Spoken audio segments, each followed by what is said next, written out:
Hi, I'm Cassandra Vohs-Demann, and this is the A Place to Shine podcast. Let's do this. Well, all I can say, all I can say, well, all I can say is here I am,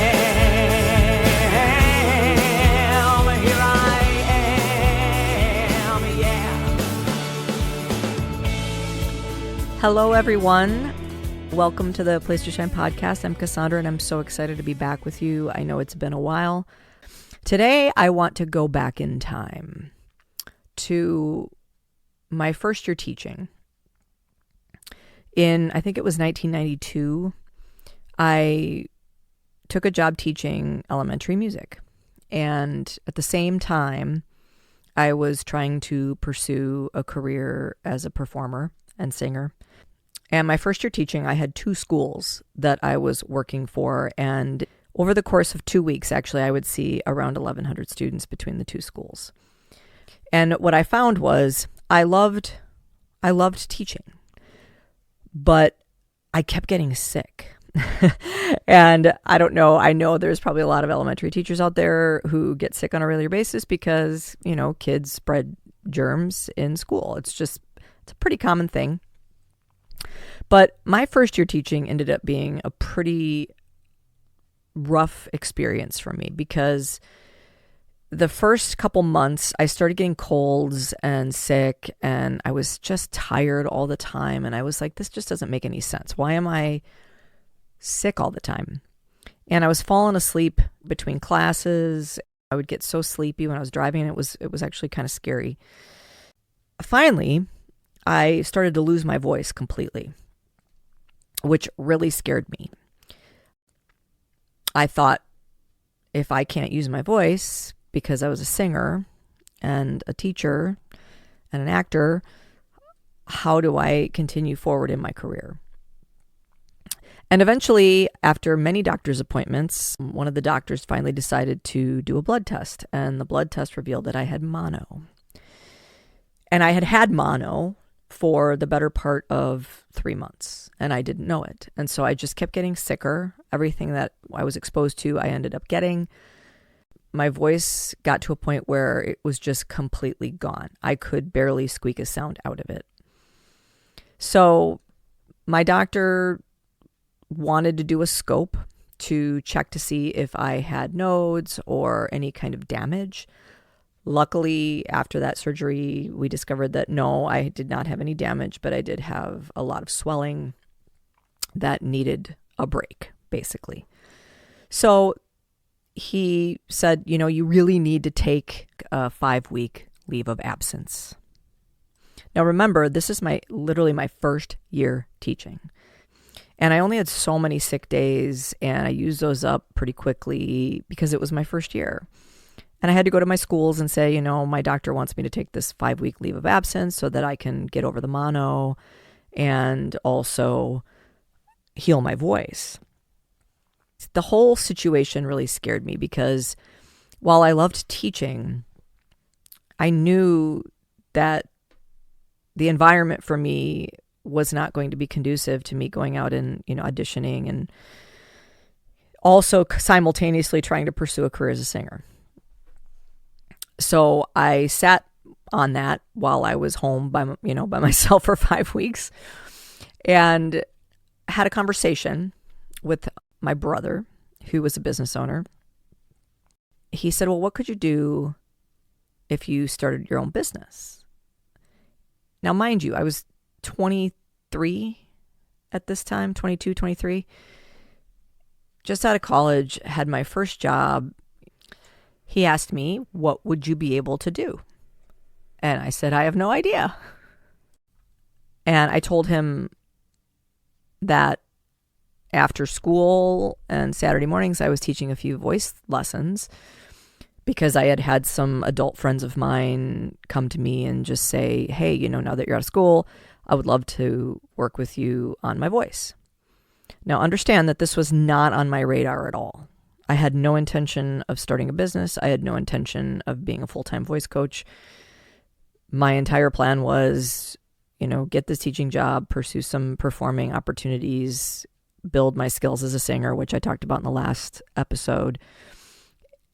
And he was like, well, what if you could make that a business?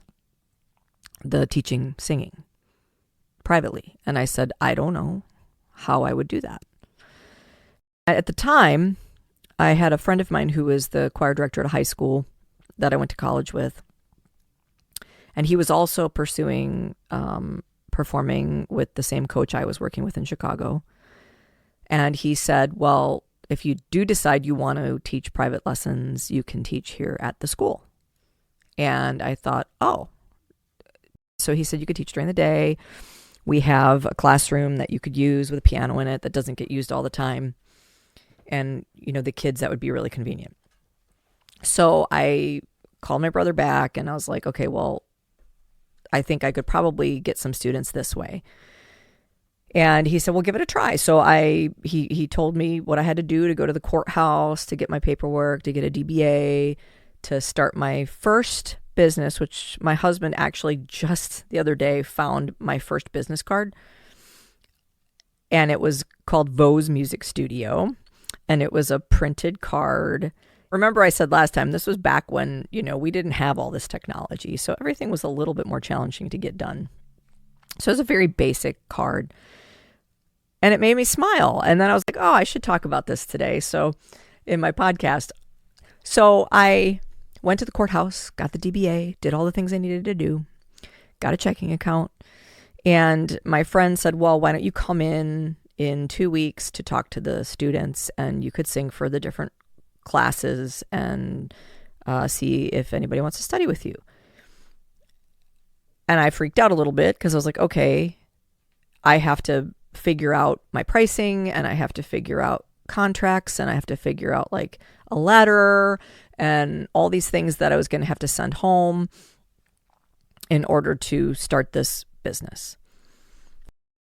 Mind you, I think I don't even know if I had a laptop. I might have done all this with a typewriter. I can't remember. But I had to go like a copy shop and make copies of everything. And I was terrified because I thought, well, if I don't teach in the public schools, then I have to find my own insurance. And what if I'm sick? And it was just all really, really scary trying to be an entrepreneur for the very first time at 23. I kind of dove in because I had somebody cheering me on. I dove in. I'm like, okay, well, I guess I'll give this a shot.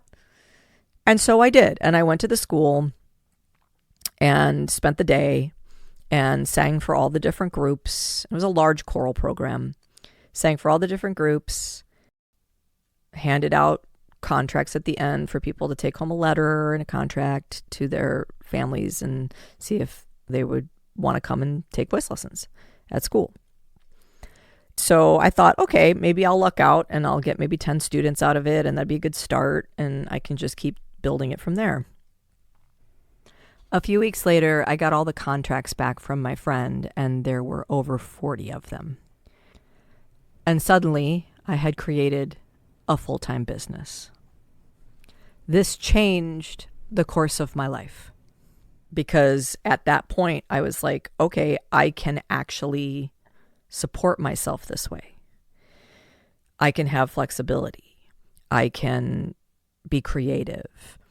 I can help people. I actually was shocked that I had the power to do that. Now, the truth is, it was an enormous amount of work. It was an enormous amount of fear that I had to overcome, self-confidence issues. I had to learn to stand up in front of all these groups and talk about what I do, present it in a way that would make them want to come and work with me. I did this at a time in my life where I was kind of lost, and I wasn't sure what I was going to do, and I wasn't sure if I was going to go back to the schools, that I'd been at the year before. And it was such a terrifying, empowering, inspiring, motivating experience for me to create that reality for myself. I never would have even attempted it if I didn't have someone in the background cheering me on, getting on the phone with me, helping me get over my doubts and fears, to just do it. It was it changed the course of my life. It just felt right. It felt like this is how I'm supposed to move forward in my career. The other thing that it allowed me a lot of flexibility. And so I could take time off if I needed to. I could reschedule clients if I needed to, if I had an audition or performances or whatever. And as time went on, I was also able to be there for people in my life and in my family who were going through rough times. And I would not trade that for the world.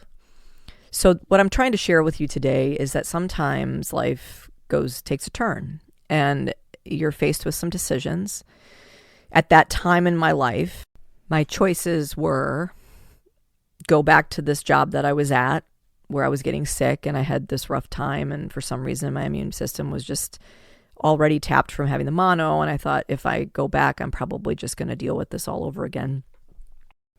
Or I could take a leap of faith and start this business. I chose the leap of faith, but I did not do it alone. In past episodes, I've talked about people that were in my corner, coaches, teachers, friends, family, people that always just happened to be there when I was in a transition or needed to make a decision or was confused about direction. And it wasn't just that they were there for me, but they listened. They listened to what I wanted, the things that were important to me, the direction I was headed in, the purpose, my goals in life.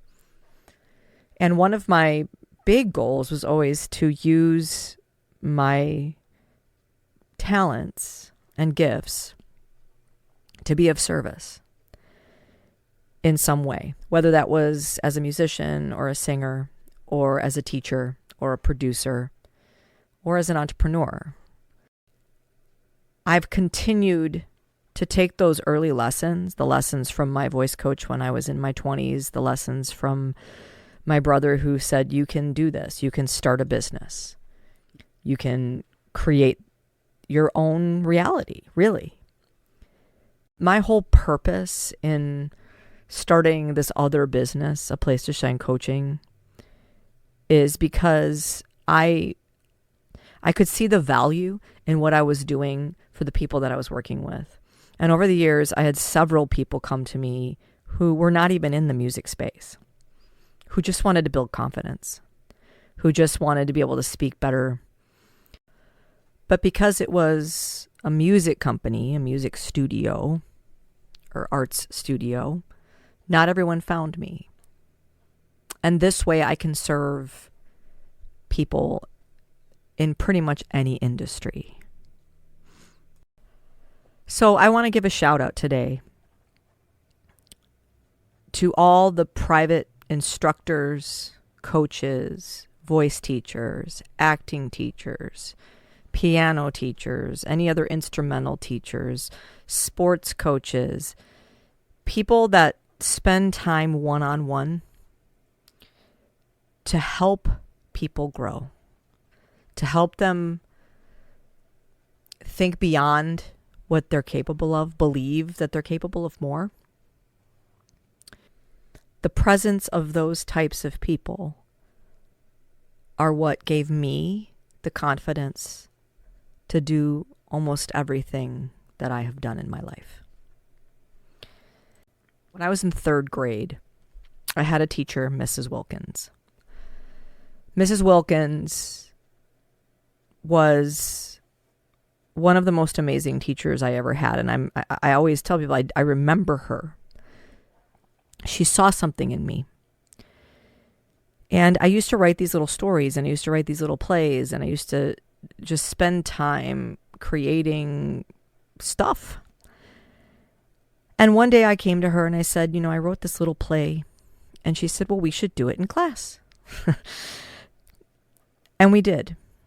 And that year, at the end of the year, I got my report card. And she saw me when I was in 3rd grade.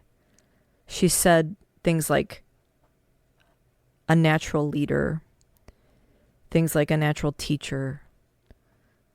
People gravitate towards her. She's an amazing writer. What a beautiful voice she has. The thing is, though, is I didn't know any of that. Like, I didn't feel any of that. I didn't believe any of that about myself at that time. I was really quiet and introverted. I just tried to do what I was told, basically. I just tried to be good. I tried to be a good student and not cause any problems. But I'll never forget, and I still have that report card. I'll never forget what she wrote in it.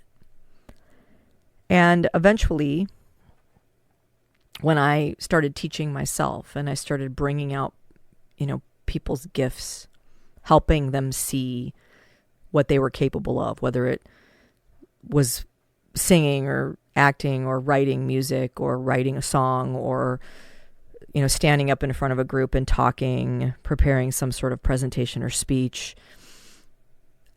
My passion started way, way, way back then. I loved helping people grow. And there are so many people like me out there who do it quietly, without a lot of accolades. I hate to use the term wind beneath my wings, but in so many instances in my own career, that was true. So here's a shout out to all of those people who are inspiring and helping people live their dreams, whatever those dreams might be. So I will leave you today with the song, The Teacher. This is a song I wrote several years ago that I dedicated at one point to my teacher, my 3rd grade teacher, Mrs. Wilkins, but I dedicate it to anyone who does this work in whatever way they do it. Don't be afraid to try something. Don't be afraid to start a business. Don't be afraid to shift your focus. Don't be afraid to make a transition. And don't be afraid to ask for help.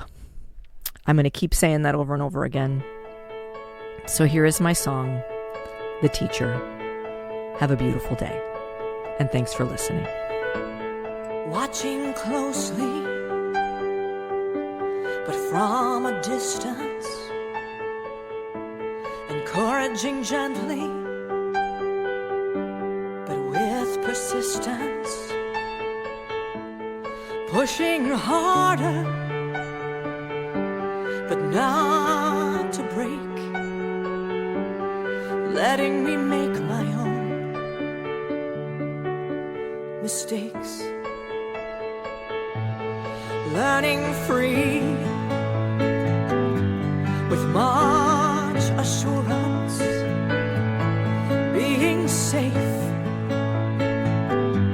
to find my talents, showing me where I'm headed and where I am, always guiding with a plan. You are my teacher, you are my friend, you give me blessings that never end. You make my hopes and dreams a possibility. You even bring out the teacher in me.